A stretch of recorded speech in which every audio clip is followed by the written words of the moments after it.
Hey everyone, Chief Meteorologist Tom Miners here at 4 o'clock on this Sunday, November 4th, 2018.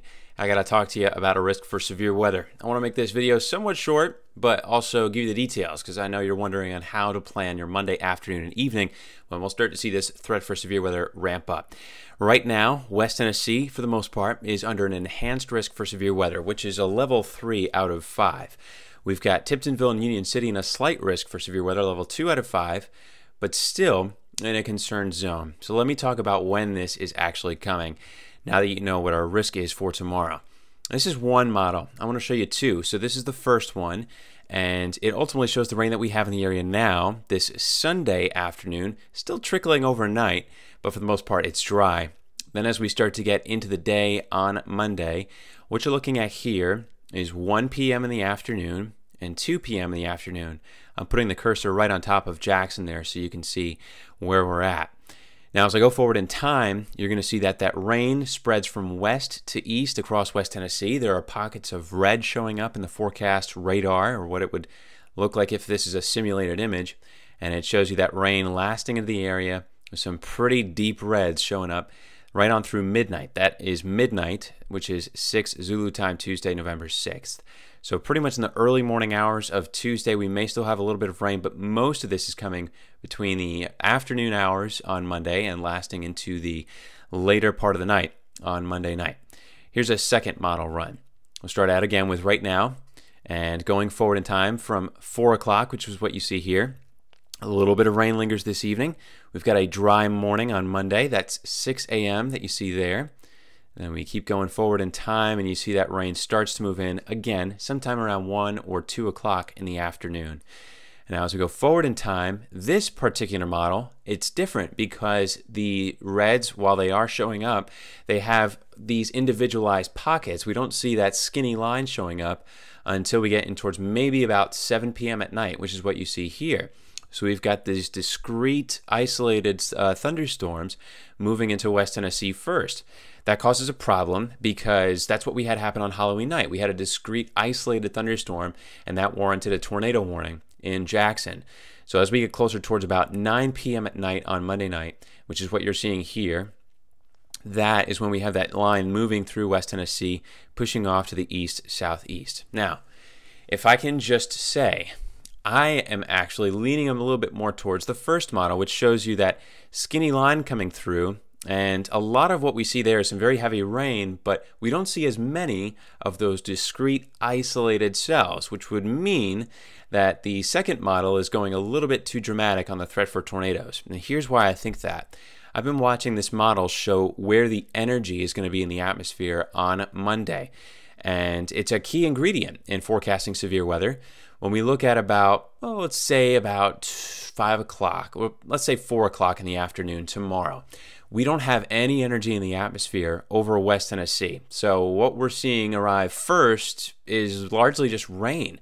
Pretty much the first drops of rain that happen are not going to be coming with any thunderstorms, but we are going to have a few other important ingredients that will allow that energy to increase, even though it might rain first. Rain typically knocks energy out of the atmosphere, cools it down, and we don't have as much of a instability in the profile of the atmosphere. But you'll notice here, as we go closer towards, this is 6 o'clock, 7 o'clock, 8 o'clock, and then 9 p.m., you see those early evening hours, we've got those energy levels getting close to about 700. The units that we meteorologists look at here are joules per kilogram, and if we get over 1,000 of units of that, then we're getting more concerned. But we're getting close enough that I think we should be a bit concerned there with the amount of energy that be in the atmosphere. Still, notice that Northwest Tennessee is not covered under any energy at all, and ultimately, if that energy level stays very low, then if you're watching from Dyersburg, Northern Gibson County, Weakley County, Obion County, or Lake County, that you might not really see much severe weather at all. You might just have rain. But there will be some energy present there. And we do get over 1,000 units of it in these areas in blue. So if you live close to the Tennessee-Mississippi state line, I'm especially concerned with the threat for severe weather for your area Monday evening. Here's another look. This is one of the ways we look at the potential for tornadoes. As we're going forward in time, we're really looking for anything that's in yellow or any of the other kind of orange, red, or purple hues there. And you can kind of see those start to appear once we get, this is 6 o'clock, 7, 8, 9, and 10.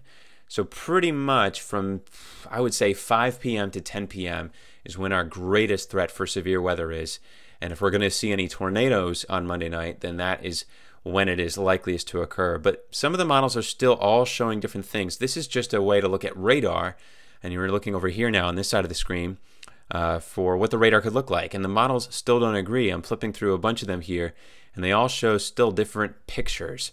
So just to wrap it up, this is a map of basically Southwest Tennessee, and if you can see your town here on the map, or generally your area, then you're in a zone that I'm concerned with the potential for basically the greatest threat for severe weather as we're going in towards the evening hours on Monday. Again, pretty much from the latter part of the afternoon and up until midnight is when we in the Weather Center are going to be on high alert, but from 5 o'clock to 10 o'clock is when we are really going to have to make sure we stay weather aware, and specifically in these parts of West Tennessee. So we'll continue to keep you posted. We plan on updating the forecast regularly throughout the rest of tonight, tomorrow, and tomorrow afternoon, right up until the very beginning of when we'll start to see rain fall. So that'll be from myself, from Corrales Ortiz, who's going to have the latest forecast at 5:30, and as well as at 10 o'clock on this Sunday evening.